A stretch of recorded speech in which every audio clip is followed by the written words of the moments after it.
Good day, I'm John Riggs speaking to you from Cape Town, and we are talking today with Mr. Avner Rom and Mr. Roy Phillips. Hello, Avner. Hello. Have you met Mr. Phillips? Yes, of course. Good. What is the recent occurrence with the editorial staff and yourself in regards to the South African Jewish Report? Since the beginning of this year, the year 2011, none of my comments, none of my emails to the editorial were ever published. Okay. And why do you think this is the current situation? Because I asked serious questions and they probably have no answer to it. Such as what is the relevance of Tutu being a patron of Holocaust museums. I never heard that his parents were South African soldiers during the Second World War. During the First World War, I never heard that his ancestors were prisoners in concentration camps during the Second Anglo-Boer War, and many blacks, whites, or I don't know what, maybe colors also, who were prisoners. Why? So why he? Why not descendants of prisoners in those camps, or of soldiers during the First World War, the Second World War? Okay.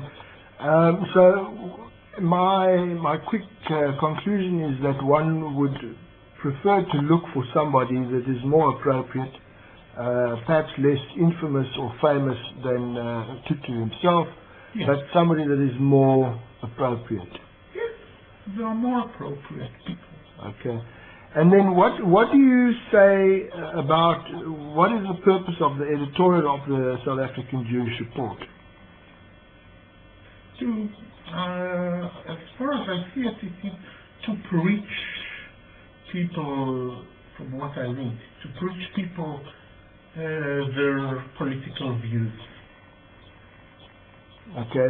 And is one of the roles possibly to stimulate debate amongst the community of readers of the South African Jewish Report? Some of them not always only Jewish people, but other curious and inquisitive-minded South Africans, Yes. particularly. In previous years, my letters were published. Some of them were censored, and some of them were not published. They might, like all those kinds of newspapers, to one degree or another, they show that they sometimes publish views different to theirs. Okay. What is your conclusion or your further thoughts if the South African Jewish Report doesn't wish to publish any of your comments and letters to the report, to the editorial? What is your next option?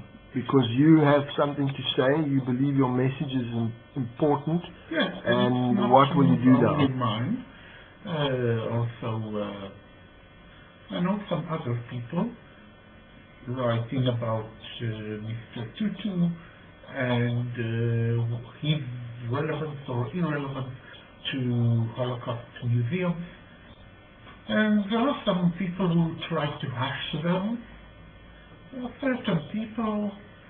So the conclusion is that one should start opening and writing a new Jewish weekly magazine.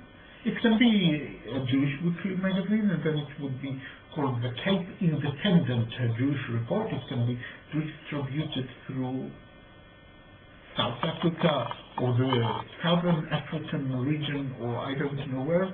It doesn't have to be distributed only in the Cape, but it should be called the Cape Independent Jewish Report because the Cape should be independent. And it can be also called the Interreligion take inter-religion Jewish report, and then it would be also with religious people and secular people from all faiths, also to emphasize that there can be good relationship between, let's say, Jews and Muslims without demonizing other countries such as Serbia, which some people do. Okay. Mr. Phillips, what is your comment? Do you believe that this is a good idea? Well, according to what Admiral Ron has just said, I think it makes a lot of sense.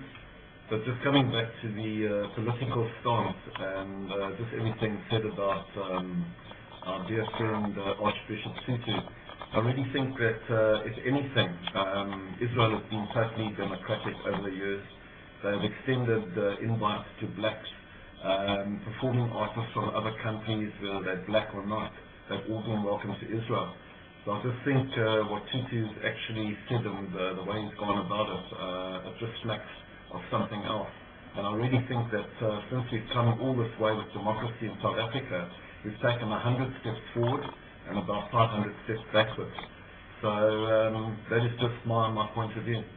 Okay, so you're saying because of interventions by Tutu, which may have political origin, the good work that's been done by others previously has been undone, and probably not only undone but severely disturbed. I agree with that totally. Okay, Mr. Rom, what do you think the motives may be of those that are colluding with Tutu, or Tutu that's acting out of his own? What ideology do you think is driving him? Or is it that he's just a pure racist? And I reserve my word. It starts with M and it has F in it in the middle of it, and it ends with E. If I may just interrupt with one thing, Mr. Ron, I think there are a lot of double standards. I concur with this terminology, double standards. I seem to read it and see it in the ANC's manner of handling South Africa and the legislation, where certain people are free and others are not free, and political prisoners are freed and murderers are freed, whereas other types of political prisoners are not freed. But that's another topic on its own. Not only that, Mr. Reeks, we also have the ANC who overpromise and underdeliver. I concur with that. Mr. Rom, you seem to be shaking your head there in agreement. I mean, yes, I agree. Regarding Mr. Tutu's relationship with Israel, well, I actually don't know. Maybe he was born or educated to dislike Jews, or maybe for other reasons, political reasons. I don't know. What relationship is there then? I know. I mean, there is no relationship. Yes, I mean, the relationship of both of them. Yes. On paper, there's a relationship. Yeah, on paper, as a patron of the Holocaust Museum, it seems rather ridiculous that he would be a patron and at the same time be apparently pro the stances of Winnie Mandela and the tyrants that surround her, namely, and I'll be specific, the lard arse who has a fat belly from the produce of the commercial farmers of South Africa, who are suffering from the either instructed, perhaps just as a result of some of the political rhetoric of the founders of the ANC, well, perhaps not, because from what we've understood is that the Freedom Charter says that there is a home for all in South Africa, yet documents from Addis Ababa in 1994 or 1998 state that the ANC will target the farmers, which is now possibly being performed by soldiers of the ANC Youth League, and which Mr. Malema in a court is not even prepared to be honest and truthful about and state accurately what his role is. Yes. Can we speak about the contentious topic, the Pulsa Danura? Yes, Pulsa Danura is good. What is it? Pulsa Danura is less of a whip of fire. Okay. That is a davening which is actually a curse against others. So different people who know how to say the Pulsa Danura under certain conditions do it sometimes. Okay. So, do you think that rabbis in South Africa would agree to the principle of Pulsa Danura being used in South Africa? The reason I'm asking this question is because there was an intense debate, and if you Wikipedia search Pulsa Danura or Avigdor Estin, there is a number of articles that talk of a court case, if I remember correctly. I do not remember if it was in the rabbinical circumstances or whether it was the Israeli government, whoever had charged Avigdor Estin. Directing of causing the death of the late Prime Minister Rabin of Israel. Yes. So I have a question. How can it be criminal if one is simply saying a prayer, because Yes. davening is prayer? Yes. So that was the debate, I think. If it is criminal, if it is the incitement of hatred, if it does really physically causes the death of somebody or not. Okay. And from what I think, it doesn't. Maybe I wouldn't go around saying Pulsa Danura on everybody, but Okay. So selected enemies of your nation or your community, you believe it is a justified thing. It's not hate speech. No. It's a prayer. Yes. So it's more sensible to use this type of defense than it is to use political rhetoric like songs that are of hateful. That is more, Pulsa Danura is more, yes, it makes more sense, yes. Okay. And those hateful songs kill people of this race, kill people of that race. Nazis used to sing it about truth, and Ustashi sing it about Serbs, and used to sing it about Serbs also. And this is the basic history of that kind of hate speech. Okay, just to put other people that are less informed into the picture correctly, who are the Ustashi?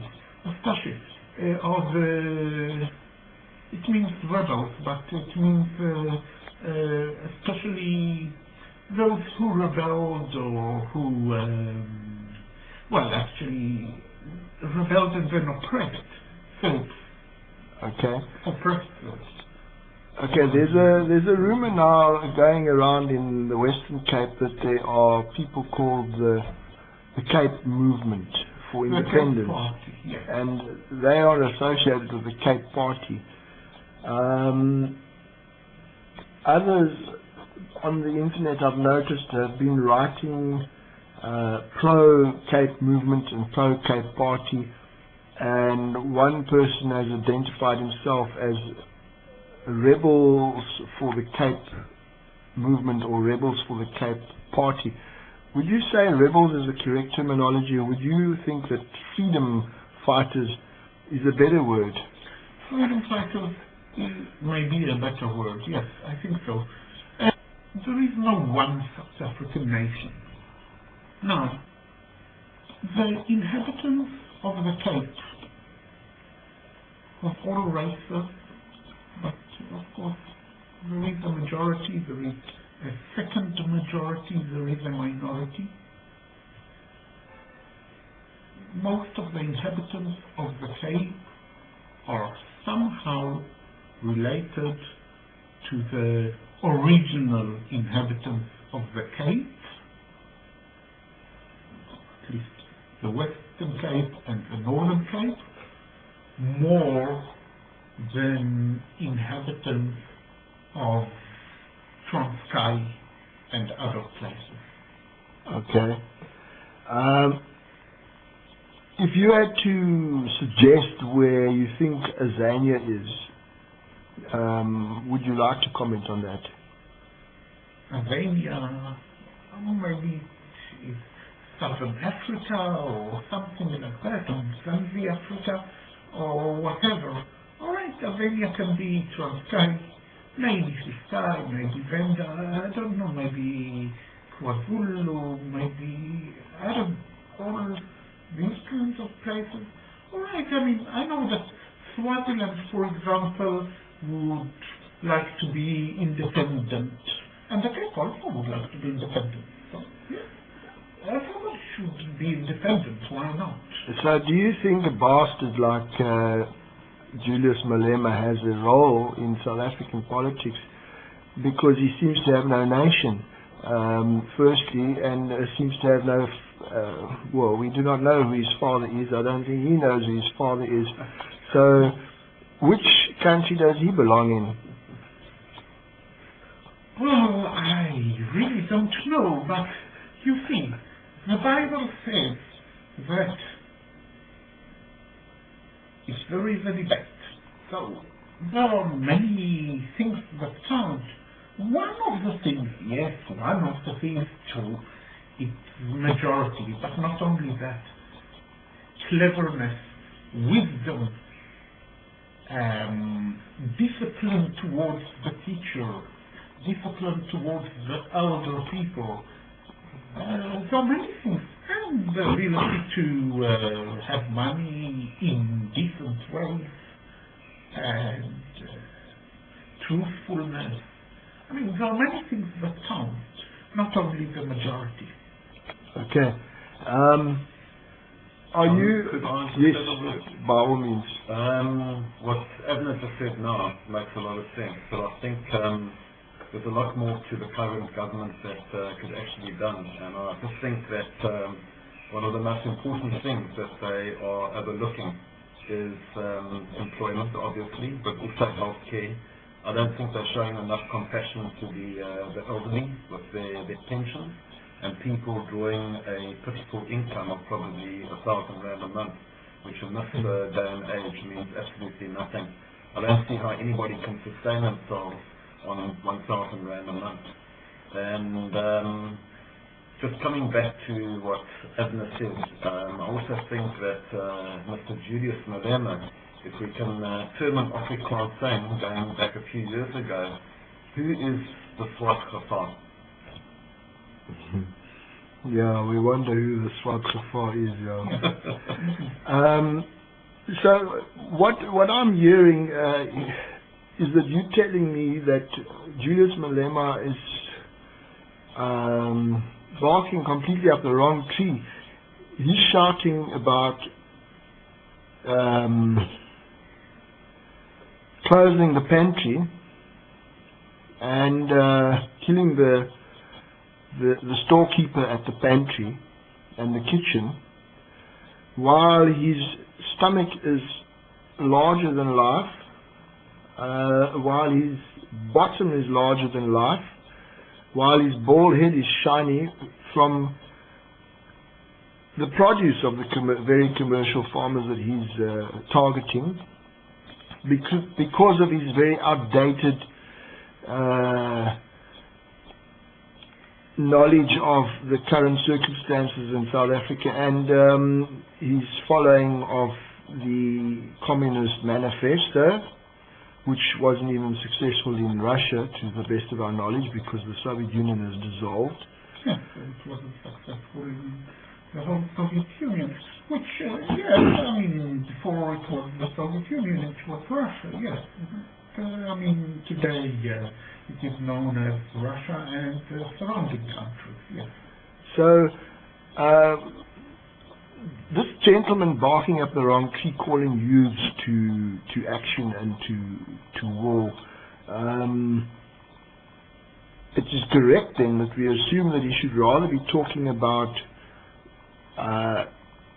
rape of young girls before they manage to reach matric, and childhood pregnancies and teenage pregnancies and unemployment amongst the community, and rife HIV and AIDS infections, and lack of education. Is there anything that you know of that Mr. Malema has produced that is useful to the society and community? No, I don't know about it. Yes. You mentioned him filling his stomach from a kitchen filled with a lot of produce. I really think that if you can't take the heat, you've got to get out of the kitchen. And I really think that Mr. Malema has got to get out of the kitchen. It's getting a bit too hot.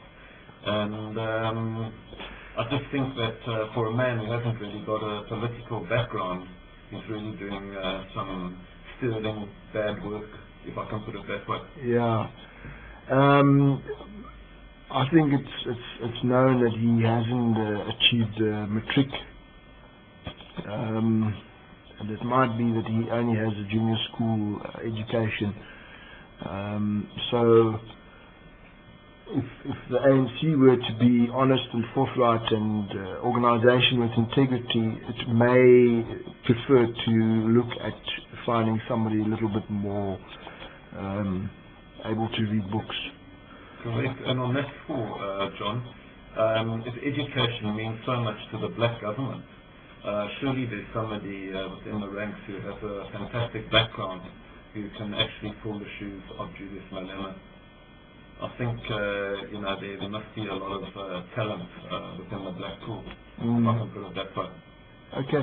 Mr. Rom, your view on the usefulness of the court case that AfriForum and Transvaal Agricultural Union and others have spent a number of rands on investing and bringing to the legal forum the debate about hate speech and freedom of speech and etc. and everything else that Mr. Malema stands for as the mouthpiece of the ANC.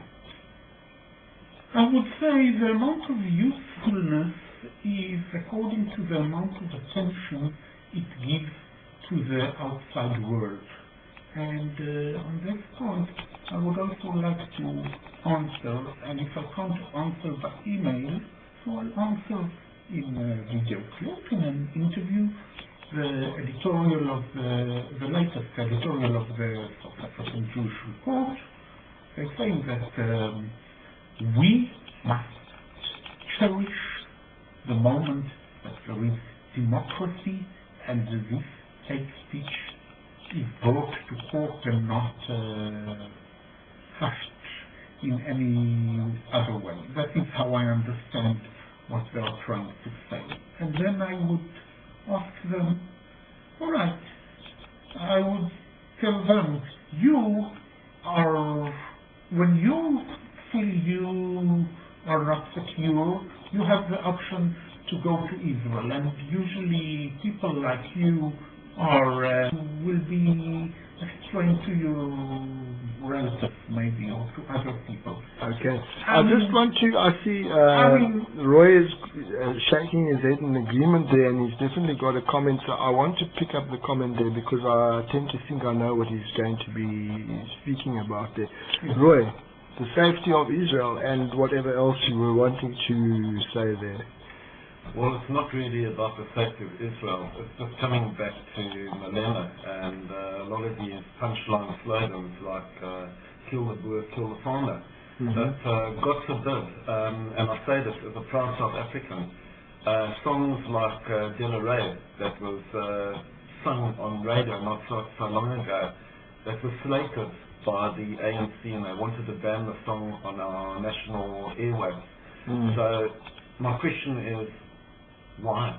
It's absolutely ridiculous to actually have a banning on a song like that when somebody has got freedom of speech to actually say kill the boer, kill the farmer.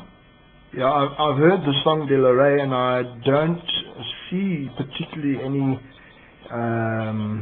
antagonistic approach. Maybe against towards the khakis who are the British soldiers, but not to any British person as such. So it can't be regarded as hate speech. But yes, so again, I'm going back to the topic of those who write the South African Jewish Report, they of course, when the time comes, they suddenly go to Israel, and of course they preach afterwards every person in Israel or that goes out of Israel to find work, because Israel is full with people from other countries who sometimes, I don't say all of them, but some of them arrogantly treat Israel as their own property. People from Israel obviously have to go to other countries and find work. So, yes, but most of the Afrikaner, the poor population, don't have other countries to go to, and even the countries they came from wouldn't automatically accept them. I don't know why. It would make a lot of logic. There is a question of France being French. How long will it be French? There is a question of Holland. How long will it be Dutch? However, if many Afrikaners come to these countries will not automatically accept them. But Israel will accept anybody of the Jewish descent. So one should remember that, and one should remember that not everybody is as privileged as those who write the South African Jewish Report, for example. Okay. With all the occurrences in the Middle East, do you think that Israel is safer than South Africa? Israel is, in the last 20 years, I would say Israel is safer than South Africa, but sometimes Israeli people get killed from bombs. And in other countries also, people get killed from bombs. That happens. Okay, Roy, you had an idea that you wanted to share about Israel being safe and the abilities of certain nations that surround Israel and the threat of nuclear war in the Middle East. Yes, John, I think that's always going to be a sore point and something that is always on people's minds. Having said that, I think Israel can actually look after herself, even without American assistance. I think America has been the big daddy for Israel for a number of years. But I think Israel is grown up enough to actually handle certain agendas by herself. Those kind of agendas that we're looking at are probably the Iranian question and the threat of nuclear fallout or nuclear weapons hitting Israel at any time. So I think Israel is quite justified to actually go it alone. But obviously with embargoes and the United Nations hitting back at Israel, I think the outcome for Israel in that respect could be quite difficult going forward. Okay, and have you heard that the Iranian nuclear ability apparently is that they have missiles that have a range of 15,000 kilometers, which means that the pressing of a button in Tehran could result in 1,500 kilometers? 15,000 kilometers. 15,000 is like Russia and the United States. As far as I can imagine, and I haven't really looked accurately at the map, that they could bomb London, Paris, Stockholm, Beijing if they wished, which they probably won't, Moscow if they felt like it. These are intercontinental ballistic missiles with long-range capability. Then, alright, then I think the governments of Israel and other countries will know better when to deal with it democratically, when not. But one should remember that even the Islamic regime in Bosnia and Herzegovina didn't release that petrochemicals it always threatened to release and kill its own people and other people together when it would be in real danger, in real danger to itself of being eliminated or liberated from or whatever. Okay, so this just raises a curious idea of discussion topic for me. What do you think the cause is of suicide bombers? Because you were talking now of Bosnia conducting a type of a suicide mission. It used to do it a few times, yes. So why do you think people, and it appears that it's mainly Muslim people in this world that are suicide bombers and conduct suicide for political means. What do you think the real need is? So it is more a psychology of religion, I would say. The Bible is clear about what life would be after death. And I'm not trying to mock any religion, but alright, according to the Bible, we all know it is something that we don't understand in this world before death. We will understand after death the benefits of dying as a martyr. However, when Islam was created, yes, I'm not mocking anybody, I'm just stating a fact that when Muhammad, the founder of Islam, the prophet of Islam, in Islamic religion, invented Islam, so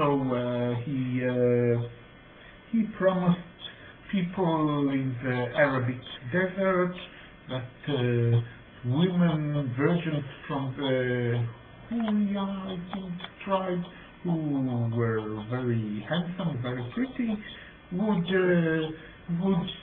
fulfill all their needs, like help making shades for them, providing shades, and giving them water and food and other comforts, including everything. Yes. So this psychology applies more to people. I mean, people understand it, and people go according to that. So that motivates people. Okay.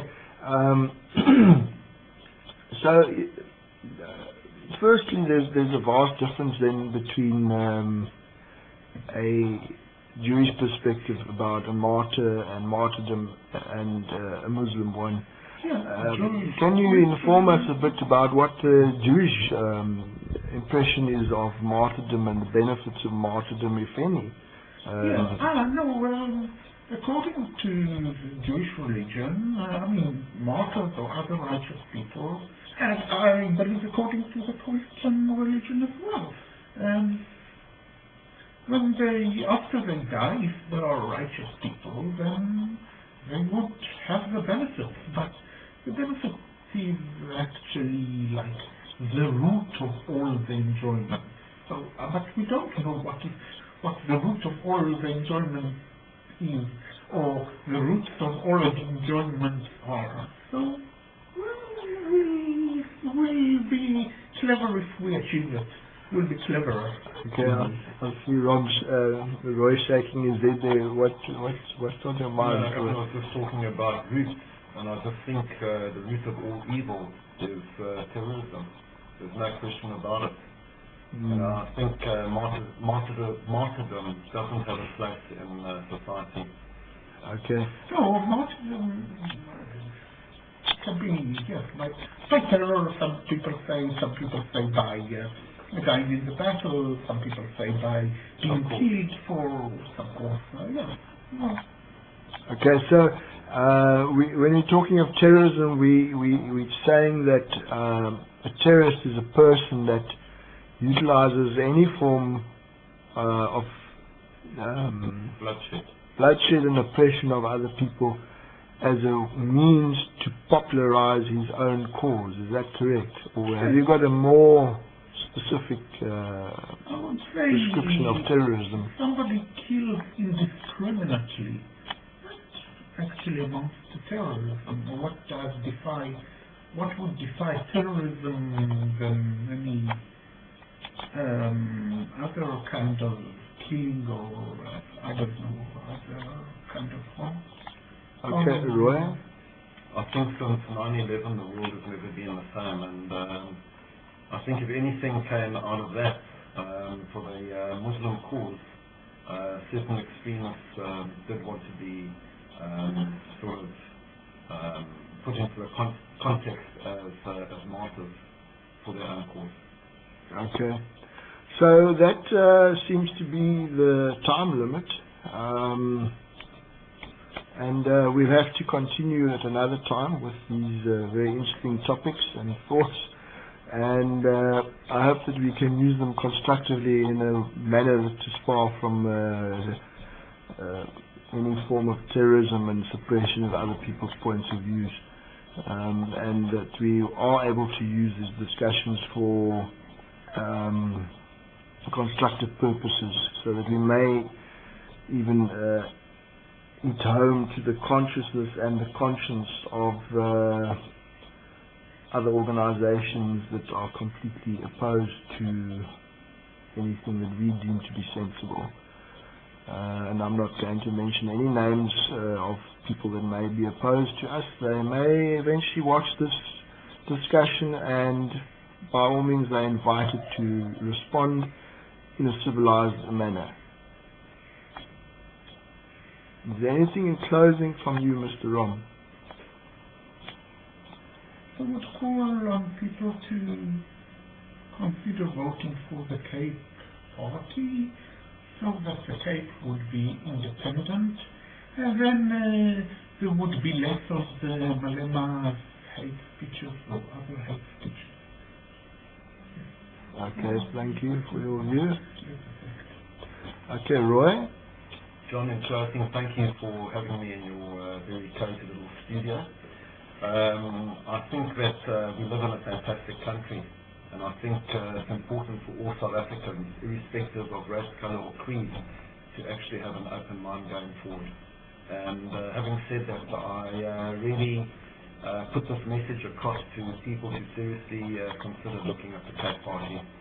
Okay, I thank you then, both of you gentlemen, for your time, and we do indeed hope that the Cape Party can make some small difference initially, and probably in the future a big difference to the lives of countless people who are not being taken care of in the correct manner that one would expect from a so-called transparent democracy that we hope to achieve in South Africa.